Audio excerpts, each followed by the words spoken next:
مجانين على الطريق، واللي خد باله من الخطأ ده وبعتهولنا قام الفلان. في اللقطة دي وهم في الصحراء بيبان البوم مايك من فوق على اليمين.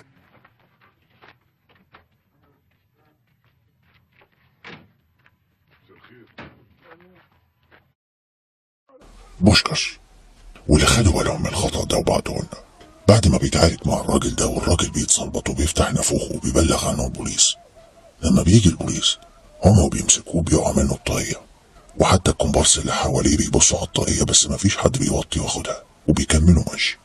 لكن في اللقطة اللي بعدها على طول بيبان ان هو لسه لابس الكاب زي ما هو. جواز في السر واللي خد باله من الخطأ ده وبعتهولنا سهيل العلي العراقي. في اللقطة دي بيبان خيال المصور والكاميرا من تحت على اليمين.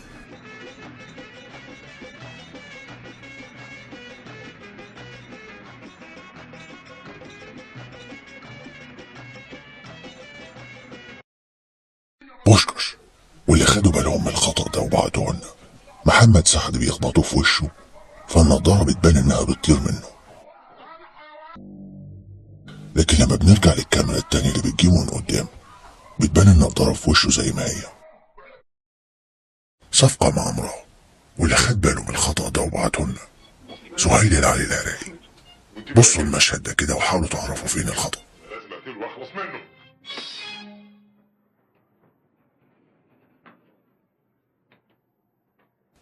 بالظبط. يعني علشان تخلص من تهديده ليك تحط رقبتك انت في حبل المشنقه، مش كده؟ الواحد الكاميرا وهي بترجع لورا وبتجيب الشنط خيالها بيبان على الشنط بشكل واضح.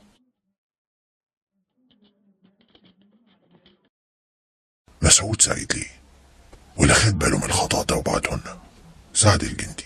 كلهم بيقولوا ان الطيارة رقمها 308 وعدوها كذا مرة. على امر باعاده الطياره 308 اسمعك 308 اسمعك موضوع. بس لما الطيار بيفوق وبيرجع يقود الطيارة بيقول ان رقم الطيارة كابتن بهيج قائد الطياره 33 مش 308. الكيف واللي خد باله من الخطأ ده وبعتهولنا شيكو.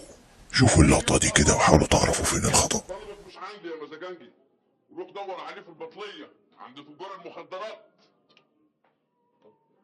طب انت يا دكتور ايه رايك في كلمات الاستاذ؟ الله، ما هو ده الواقع، مفروض عليه يا دكتور. اديني في الهواء. حد لاحظ حاجة؟ بحبك يا ننس.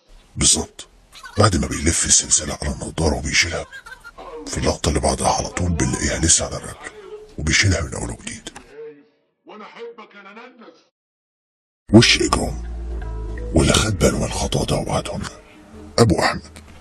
فاكرين لما بشرى دخلت على الجهاز ولقيناها إنها فاتحة حلب؟ هنا بقى في اللقطة دي برضه خالد زكي المفروض إن هو رجاء أعمال، بس واضح إن هو ما كانش له شغل غير إن هو يذاكر في صحة هلب هو كمان. نوصل له في اقرب وقت. نور عيني واللي خد باله من الخطأ ده وبعتهولنا آسيا، وهو بيضرب تامر حسني بالسكينة في آخر الفيلم.